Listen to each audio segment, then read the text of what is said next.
Assalamualaikum warahmatullahi wabarakatuh. Selamat pagi semuanya. Mudah-mudahan kalian dalam keadaan yang sehat walafiat, selalu dalam keadaan semangat dalam belajar meskipun kita belajar dengan secara daring atau secara online ini. Pada kesempatan kali ini kita akan membahas dan akan mempelajari tentang etika profesi humas. Nah, apa saja sih etika-etika tentang humas, atau apa saja etika yang harus dimiliki oleh seorang yang mempunyai profesi sebagai humas? Nah, kita akan kupas tuntas di dalam pembahasan kali ini. Yang pertama adalah pengertian dari etika. Nah, etika ini adalah berasal dari bahasa Yunani yang artinya itu adalah etikos, yang mempunyai maksud kebiasaan. Nah, dalam perkembangannya menurut Bertens ini etika bisa dirumuskan. Yang pertama, etika sebagai nilai sistem. Artinya, sebagai sistem, etika dipahami sebagai nilai-nilai dan norma-norma moral yang menjadi pegangan atau pedoman perilaku seseorang atau masyarakat tertentu. Contohnya di Indonesia ini adalah ada etika Jawa, etika Islam, etika Protestan. Semua itu memiliki etika yang berbeda. Nah, ini yang disebut dengan etika sebagai sistem nilai. Yang kedua adalah etika sebagai kumpulan asas atau nilai moral yang menjiwai dan mendasari perilaku profesi tertentu. Contohnya misalkan ada kode etik guru, ada kode etik jurnalistik, ada kode etik bidan, ada kode etik dokter, ada kode etik guru. Nah, itu disebut dengan nilai moral yang menjiwai. Yang ketiga adalah kode etik atau etika sebagai ilmu tentang yang baik dan yang buruk, yang disebut juga dengan filsafat moral. Nah, sebagai orang yang mempunyai profesi sebagai humas, ini ya harus mempunyai pemahaman terhadap pengertian-pengertian dan etika-etika di dalam kehumasan. Nah, yang selanjutnya yaitu adalah pengertian profesi. Apa sih itu profesi? Kita sering mendengar yang namanya profesi. Nah, profesi itu adalah biasanya sebutan atau sandangan yang dimiliki orang lain dalam pekerjaannya. Nah, namun di sini profesi merupakan pekerjaan yang membutuhkan pelatihan dan penguasaan terhadap sesuatu pengetahuan khusus. Contohnya misalkan profesi Mister adalah seorang guru.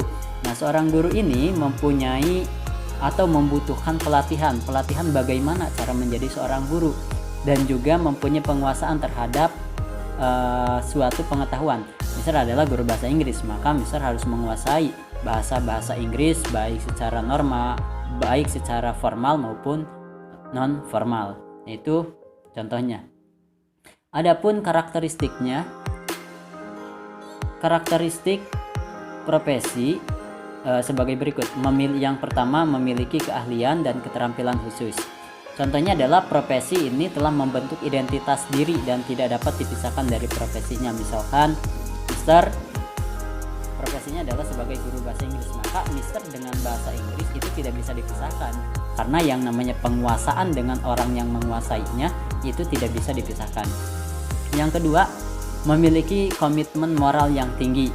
Biasanya ini dituangkan dalam bentuk aturan khusus menjadi pegangan bagi setiap orang yang mengemban profesi yang bersangkutan. Misalkan Mister adalah guru, maka Mister harus komitmen bahwa Mister adalah harus orang yang mempunyai moral yang tinggi sebagai seorang guru. Ini contohnya seperti itu. Yang ketiga adalah etika profesi. Nah, seseorang yang mempunyai profesi pasti juga harus mempunyai etikanya. Nah, etika profesi ini adalah standar perilaku, nilai, dan prinsip yang diharapkan dan diterapkan dalam suatu profesi. Oleh setiap organisasi profesi, etika profesi diterjemahkan dalam aturan-aturan tertulis yang disebut dengan kode etik profesi. Nah, adapun prinsipnya, yang pertama adalah etika dalam berprofesi itu adalah bertanggung jawab terhadap pelaksanaan pekerjaan dan pencapaian hasilnya.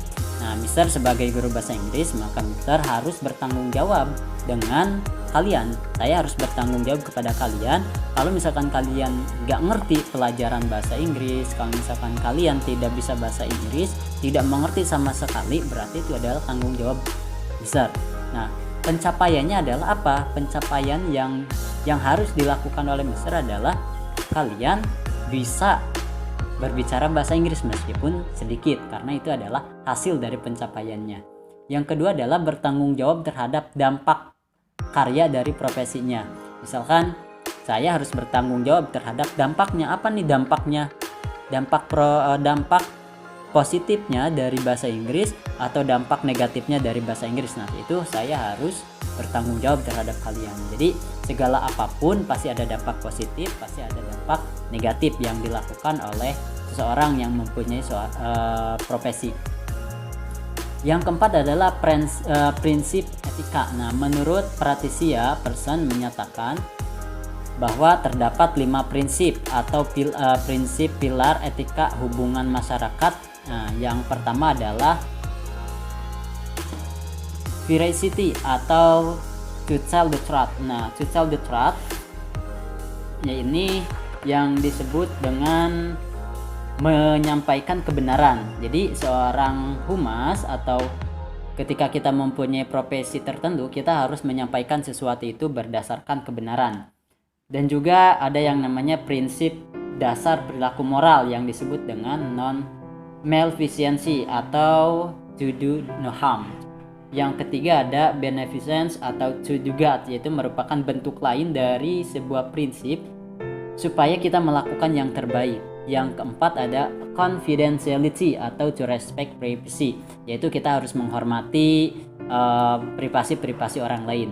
Yang terakhir itu adalah fairness atau to be fair and socially responsible, yaitu mengharuskan organisasi atau diri kita menghormati orang lain dan bertanggung jawab kepada apa yang kita telah lakukan. Selanjutnya etika profesi humas. Nah, etika profesi humas, ketika kita mempunyai profesi sebagai humas, maka kita harus mempunyai sifat-sifat seperti ini. Yang pertama, kita harus bertanggung jawab. Dan yang kedua, kita mempunyai kebebasan. Nah, kebebasan yang di sini bukan bebas melakukan apapun, tetapi dalam menjalankan dan memiliki komitmen dan bertanggung jawab dalam batas-batas aturan mainnya. Jadi kita mempunyai kebebasan dalam melakukan hal-hal tertentu tapi tidak keluar dari tanggung jawab kita. Yang ketiga adalah kejujuran. Apapun pekerjaan kita, apapun profesi kita, kita harus selalu dituntut untuk melakukan sikap dan perilaku yang jujur, karena kejujuran itu adalah awal dari keberhasilan kita. Tidak ada orang yang sukses dengan kebohongan kecuali maling. Yang keempat adalah keadilan. Nah, kita juga harus bersikap adil jika kita menjadi seorang yang mempunyai profesi sebagai humas. Dan yang kelima adalah otonom. Nah, otonom ini apa sih? Yaitu orang yang bekerja atau menjalankan profesinya sesuai dengan keahlian, pengetahuan. Jadi otonom itu adalah mengerjakan sesuatu berdasarkan keahlian dan pengetahuannya. Jadi itulah yang disebut dengan otonom. Nah, selanjutnya adalah kode etik profesi humas. Nah, kode etik profesi humas yang pertama adalah menjunjung tinggi martabat dan citra profesi. Yang kedua, menjaga dan memelihara kesejahteraan para anggota. Dan yang ketiga adalah meningkatkan pengabdian para anggota profesi. Nah, ketentuan kode etik pemerintah. Nah, pemerintah pun mempunyai kode etik. Jadi tidak semena-mena terhadap rakyatnya. Yang pertama, secara kelembagaan harus tunduk kepada kode etik humas pemerintah yang berlaku. Yang kedua, secara individu atau secara personalitinya, praktisi humas dapat menjadi anggota organisasi profesi humas yang ada, baik nasional, regional maupun internasional, dan taat kepada kode etik tiap-tiap organisasi tersebut. Nah, yang terakhir adalah sebagai tenaga profesional. Ketentuan kode etik pemerintah, nah itu nanti bisa dibaca ya sampai di materi-materi selanjutnya. Ini masih ada banyak, nanti ini tinggal dibaca saja oleh kalian. Nah, mungkin itu penjelasan dari saya, mudah-mudahan bermanfaat. Sekian dari saya, terima kasih. Wassalamualaikum warahmatullahi wabarakatuh. Ya, jika nanti ada pertanyaan silahkan bisa menghubungi saya melalui WA. See you next time.